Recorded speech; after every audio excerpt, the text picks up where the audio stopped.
पापे दी टकोदी गल, पापे दी टकोदी गल तुस सुनी लैओ। ग्राएं पिंडें च जिसले पहले कूड़ा घरा दा निकलदा है ना, वो जिथे गोहा सुट्टदे हैं ढेर गोहे दा, उत्थे सुट्टी ओड़दे वो सारा फिर हैल बनी जंदा।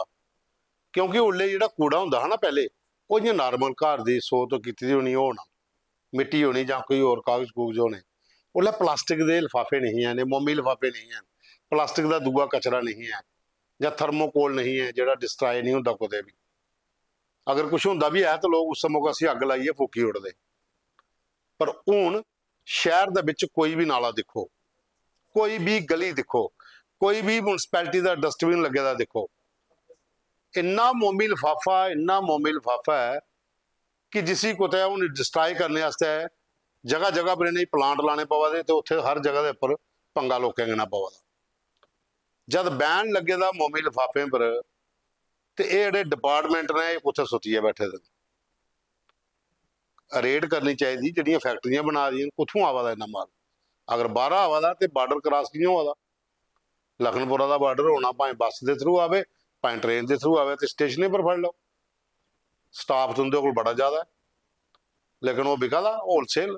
शहर दे विच जिन्नियां रेहड़ियां लगी दियां चली जाओ, उत्थे जिन्ना भी बैन प्लास्टिक है लिफाफा मोमी वो सारा उत्थे थोआ दा। उस बैन लाने का क्या फायदा? उ'ऐ जिहड़ा कूड़ा है उहदे जिहड़ा ढेर लगी जांदे, गड्डी दी गड्डियां जिहड़ा टाने दे हिसाबा दा कूड़ा रोज ट्रक टिप्पर लीए आटो लीए दौड़े दे, ते बक्खरे बक्खरे इलाके जिहड़े दूर दराज ने जिथे थोड़ी सुखा दा साह उस लाए दे, उत्थे जाइए तुसें डंपिंग प्लांट लाना शुरू करी ओड़े। कोट भलवाल दिखो, अग्गे पिछे जिन्हें बेचारे चाह कन्नै मकान बनाए उनकी हालत की होई दी। दूआ हुण बिश्नाह दे कन्नै बंदराली, उत्थे 3 दिन का पंगा पेदा, उत्थे कूड़ा निवारण का जिहड़ा प्लांट लगा दा, लोग विरोध करा दे कि इत्थे जिसले कूड़े के ढेर लगना शुरू होए तो अग्गे पिछे लोकें दा रौहना मुश्किल होई जा। भाई तुंदे कोल जगह पेदियां ने, पूरी तौह पेदी उपरा लेइयै थल्ले तक्कर, जां कुदै दूर प्हाड़े च जिहड़ी सरकारी लैंड है उहदे अंदर लाओ, उत्थे जिथे आबादी नहीं है, जिथे इसलिए आबादी है उत्थे तुसें प्लांट लागे हो, तो लोकें कियां जीना उत्थे? हुण ओह जिहड़े जित्ते दे प्रतिनिधि ने वह भी बेबस ने, उत्थे जा देन, लोग प्रोटेस्ट करा देन, लेकिन रिजल्ट उहे निकलना जियां कोट भलवाल। बड़े बड़े शैड बनिया ने, मशीनां आई जानियां कूड़े का, उत्थे जिहड़ा है वो उसी उत्थे गए उन्हें डिस्ट्राय करना, तो दूआ नुहाड़ा मटीरियल तैयार करी ओड़ना। लेकिन जिसले ढेर लगने ने अग्गे पिछे, वो तो लोकें परेशानी है ना। सरकार दी पॉलिसियां, सरकार की योजना कि जिन्ना भी शहर का कूड़ा है टन्ने के हिसाब कन्नै निकलता है, इसी डिस्ट्राय करने वास्ते, इसका निवारण करने वास्ते असें महंगियां मशीनां लियाए दियां। वो एक प्रोजेक्ट है, उस प्रोजेक्ट के तहत उस कूड़े की खाद बनग जां कोई होर मटीरियल बनग, वो अच्छा स्टैप है, इसदा सारे लोग वेलकम भी करा देन। लेकिन उसी लाना केड़ी जगह है? हुण जिथे कोट भलवाल तुसें लाए दा, उत्थे अग्गे पिछे 15-20 ग्राएं दे विच लेइयै पुच्छो लोकें दी क्या हालत है। और दूआ नंबर जिथे अज बिश्नाह पंगा पेदा 3 दिनें दा, उत्थे लोकल MLA भी गेदा, होर भी लोग सारे गेदे, उत्थे उल्टा लोकें पर धक्का मुक्की भी होई, लाठी चार्ज भी अज होया पुलिस कन्नै। हुण गवर्नमेंट की आर्डर है कि इत्थे लाना, जगह डिसाइड कर लेदी है, जिसलै जगह डिसाइड की तो उल्ले चेक करना चाहिए तहसीलदार या बाकी अधिकारी पहले विजिट करते देखते कि इतने किन्ने घर लागे न, आबादी किन्नी है, कल ये आबादी और बदनी है, क्यों नहीं उस जगह पर लाया जाता जिथे आबादी अजे नहीं है। मती सारी सरकारी जमीन ऐसिया ने जिहड़ियां जियां नाले के कंढे कोई तवी का कंढा है, दूर दराज के थले जाइए उत्थे प्लांट लगी सकता, जां फिर दुई पहाड़ी इलाके कुछ चली जाओ जिथे कोई सरकारी लैंड बहुत ज्यादा है, उत्थे प्लांट लाई लो। बिश्नाह वाली बक्खी भी बड़ी जगह सरकारी लैंड थले है, बार्डर वाली साइड, जरूरी थोड़ी है जिथे आबादी है उत्थे लाना। लेकिन हुण वो जगह डिसाइड हो जाती, उत्थे लगना, वो तो लगना ही लगना, लोग जिन्ना मर्जी कर लाते रहो, उत्थे रौला पेदा रहे। और देखो ये जिहड़ा कूड़ा है, जिवें मैं तुहानूं दस्सिया शुरुआत कुत्थों हुई है, पहले की नहीं हुंदा इन्ना गंद कूड़े वाला।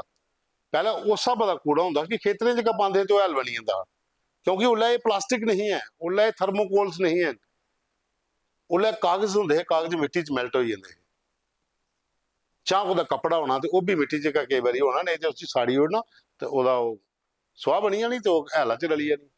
कुछ कूड़ा ऐसा होंदा जिहड़ा गोहे दे कन्नै ढेरे सुट्टना उत्थे गली जांदा, लेकिन मोमी लिफाफा नहीं गलदा, तो मोमी लिफाफा जे बैन है। इ'यां गै होर मती सारियां चीज़ां न जिहड़ियां प्लास्टिक दियां बनी दियां ने, जां ਥਰਮੋਕੋਲ ਦੀਆਂ ਬਣਦੀਆਂ ਜਾਂ ਕੋਈ ਹੋਰ ਮਟੀਰੀਅਲ ਦੀਆਂ ਬਣਦੀਆਂ, ਕੋਈ ਐਸਾ ਮੈਟਲ ਹੈ ਜਿਹੜਾ ਬੜਾ ਖਤਰਨਾਕ ਸਾਬਿਤ ਹੋ ਸਕਦਾ ਅਗਰ ਉਸੀ ਖੁੱਲੇ 'ਚ ਸੁੱਟਿਆ ਜਾ। ਲੇਕਿਨ ਉਹਦੇ ਢੇਰ ਲੱਗੇ ਨੇ, ਉਹ ਟਰੱਕੇ ਦੇ ਵਿੱਚ ਟੈਂਪੂਆਂ ਦੇ ਵਿੱਚ ਜਾਂਦਾ ਸਵੇਰੇ, ਜਿੱਥੇ ਇੱਥੇ ਢੇਰ ਜਗ੍ਹਾ ਆਇਡੈਂਟੀਫਾਈਡ ਹੋਈ ਨੇ ਉੱਥੇ ਲਾਈ ਉੱਠ ਦਿੰਦੀ ਹੈ, ਤੇ ਉਹ ਉੱਥੇ ਬਾਅਦ 'ਚ ਗੰਦ ਪੈਦਾ ਰਹਿੰਦਾ। ਜਿੱਲੇ ਉਹ ਜਿਹੜਾ ਡੰਪਿੰਗ ਪਲਾਂਟ ਜਿਹੜਾ ਬਣਨਾ ਉਹਦੇ ਬਾਅਦ 'ਚ ਉਸੇ ਡਿਸਟਰਾਏ ਕਰਨਾ। ਲੇਕਿਨ ਉਹ ਪਲਾਂਟ ਜਿਵੇਂ ਹੁਣ ਬਿਸ਼ਨਾਹ ਪਹਿਲਾਂ ਕੂੜੇ ਦੇ ਢੇਰ ਲੱਗੇ ਜਾਣੇ, ਫਿਰ ਪਲਾਂਟ ਦਾ ਕੰਮ ਲੱਗਣਾ, ਉਹਦੇ ਕੋਲ ਪਹਿਲਾਂ ਉੱਥੇ ਪਤਾ ਨਹੀਂ ਕਿੰਨੇ ਟਨ ਕੂੜਾ ਪੈਦਾ ਹੋਣਾ, ਤੇ ਅੱਗੇ ਪਿਛਲੇ ਲੋਕਾਂ ਰੌਣਾ ਗਈਆਂ ਉੱਥੇ, ਉਹਦੇ ਕਨੇ ਮੱਖੀ ਮੱਛਰ ਕਈ ਬਿਮਾਰੀਆਂ ਹੁੰਦੀਆਂ, ਕੁੱਤੇ ਜ਼ਿਆਦਾ ਉੱਥੇ ਆਈ ਜਾਣਾ ਗੰਦ ਲੱਭਣਾ ਖਾਣੇ ਵਾਸਤੇ, ਫਿਰ ਲੋਕਾਂ ਪਰ ਕਈ ਵਾਰੀ ਕੁੱਤੇ ਹਲਕੇ ਦੇ ਪਾਉਂਦੇ, ਲੋਕਾਂ ਦਾ ਬੁਰਾ ਹਾਲ ਹੁੰਦਾ। ਤੇ ਇਹ ਚੀਜ਼ਾਂ ਜਿਹੜੀਆਂ ਨੇ ਜਿੱਥੇ ਦੇ ਪ੍ਰਤੀਨਿਧੀ ਜਿਹੜੇ ਨੇ ਉੱਥੋਂ ਇਲਾਕੇ ਦੇ, ਉਹਨੇ ਇਹ ਪ੍ਰੋਜੈਕਟ ਬਣਾਉਣੇ ਚਾਹੀਦੇ ਨੇ। ਉਹਨੇ ਗਵਰਨਮੈਂਟ ਕੀ ਦੱਸਣਾ ਚਾਹੀਦਾ ਕਿ ਸਾਡੇ ਕੋਲ ਇਹ ਐਸੀ ਇੱਕ ਜਗ੍ਹਾ ਹੈ ਜਿੱਥੇ ਆਬਾਦੀ ਅਜੇ ਨਹੀਂ ਹੈ, ਆने वाले कुछ साल बाद आबादी उत्थे होगी, लेकिन ਉਹਦੇ ਕੋਲ ਪਹਿਲੇ ਪਲਾਂਟ ਇੰਨੇ ਜ਼ਬਰਦਸਤ ਬਣੀ ਦੇ ਹੋਣੇ ਕਿ ਕੁਛ ਕੋਈ ਦਿੱਕਤ ਨਹੀਂ ਹੋਣੀ। ਜਿਵੇਂ ਦਿੱਲੀ ਸ਼ਹਿਰ 'ਚ ਬਾਹਰੋਂ ਬਾਹਰ ਪਲਾਂਟ ਲੱਗੇ ਦੇ, ਜਿਹੜੇ ਬਾਹਰੋਂ ਬਾਹਰ ਲੱਗੇ ਉਹ ਖਾਲੀ ਹੁੰਦੀ ਸੀ ਦਿੱਲੀ। ਉਹਦੇ ਬਾਅਦ ਜਿਹੜੇ ਉੱਥੇ ਕਲੋਨੀਆਂ ਕਟਾਉਣਾ ਸ਼ੁਰੂ ਹੋਈਆਂ, ਲੇਕਿਨ ਤਬ ਤੱਕ ਨਿਊ ਟੈਕਨੋਲੋਜੀ ਆਈ, ਉਸ ਹਿਸਾਬ ਕਰਨਾ ਉਹਨੇ ਪੈਕ ਕਰ ਲਿਆ ਕਿ ਲੋਕਾਂ ਨੂੰ ਕੋਈ ਦਿੱਕਤ ਨਹੀਂ ਹੋਣੀ। ਇੱਥੇ ਵੀ ਉਹ ਆਣਾ, ਇੱਥੇ ਵੀ ਨਿਊ ਟੈਕਨੋਲੋਜੀ ਆਣੀ, ਲੇਕਿਨ ਪਹਿਲੇ ਕਿ ਆਇਡੈਂਟੀਫਾਈ ਉਹ ਜਗ੍ਹਾ ਕਰ ਲਓ ਕਿ ਜਿੱਥੇ ਅਗਲੇ 5 ਸਾਲ ਬਾਅਦ ਆਬਾਦੀ ਵਧਣੀ ਹੈ, ਪਹਿਲਾਂ ਘੱਟ ਹੈ। ਜਿੱਥੇ ਪਹਿਲਾਂ ਘਣੀ ਆਬਾਦੀ ਹੈ ਉੱਥੇ ਲੱਗੇ ਹੋ, ਤੇ ਉੱਥੇ ਤੇ ਫਿਰ ਢੇਰ ਲੱਗੇ ਤੇ ਲੋਕਾਂ ਨੂੰ ਤੇ ਪਰੇਸ਼ਾਨੀ ਹੋਣੀ। ਇਸ ਕਰੀਏ ਗਵਰਨਮੈਂਟ ਦੇ ਜਿੱਥੇ ਦੇ ਜਿੰਨੇ ਪ੍ਰਤੀਨਿਧੀ ਐਮਐਲਏ ਹਨ, ਉਹ ਆਪਣੇ ਇਲਾਕੇ ਦੇ ਜਿੱਥੇ ਵੀ ਜਿਹੜੇ ਕੂੜਾ ਨਿਵਾਰਨ ਦੇ ਪਲਾਂਟ ਤੇ ਹਰ ਜਗ੍ਹਾ ਲੱਗਣੇ।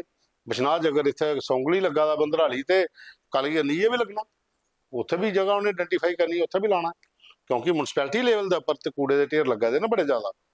ਉਹ ਲੱਗਾ ਦੇ ਵੀ ਸਭ ਜਗ੍ਹਾ, ਜਿਵੇਂ ਤੁਸੀਂ ਪਹਿਲਾਂ ਮੈਂ ਦੱਸਿਆ, ਪਹਿਲਾਂ ਤੇ ਕਿਰਾਏ ਪਿੰਡੇ 'ਚ ਕੂੜੇ ਦੇ ਕੋਈ ਢੇਰ ਨਹੀਂ ਹੁੰਦੇ, ਗੋਹਾ ਸੁੱਟਦੇ, ਗੋਹੇ ਦੇ ਢੇਰ ਲਾਉਂਦੇ, ਖੇਤਰੇ ਬੰਦ, ਹਾਲ ਬਣੀ ਜਾਂਦਾ। ਇਸ ਕਰੀਏ ਜਿਹੜੇ ਜਿੱਥੇ ਦੇ ਪ੍ਰਤੀਨਿਧੀ ਜਾਂ ਲੋਕਲ ਐਡਮਿਨਿਸਟ੍ਰੇਸ਼ਨ ਦੇ ਕੰਨੇ ਹੋ ਜਾਈਏ, ਜਗ੍ਹਾ ਆਇਡੈਂਟੀਫਾਈ ਕੀਤੀ ਜਾਣ ਜਿੱਥੇ ਆਬਾਦੀ ਬਿਲਕੁਲ ਘੱਟ ਹੈ, ਉੱਥੇ ਬਣਾਏ ਜਾਣ, ਤਾਂ ਕਿ ਜਿਹੜੇ 5-10 ਸਾਲ ਬਾਅਦ ਉੱਥੇ ਆਬਾਦੀ ਵਧਣੀ ਹੈ। ਇਹਨੇ ਚਿਰ ਕੂੜਾ ਦਾ ਜਿਹੜਾ ਨਿਵਾਰਨ ਕਰਨੇ ਵਾਲਾ, ਕਚਰੇ ਦੀ ਦੂਆ ਡਿਸਟਰਾਏ ਕਰਨੇ ਵਾਲਾ ਹੋਰ ਨਿਊ ਟੈਕਨੋਲੋਜੀ ਆਈ ਜਾਣੀ ਹੈ, ਉਹਨਾਂ ਲੋਕਾਂ ਨੂੰ ਕੋਈ ਦਿੱਕਤ ਨਹੀਂ ਹੋਣੀ।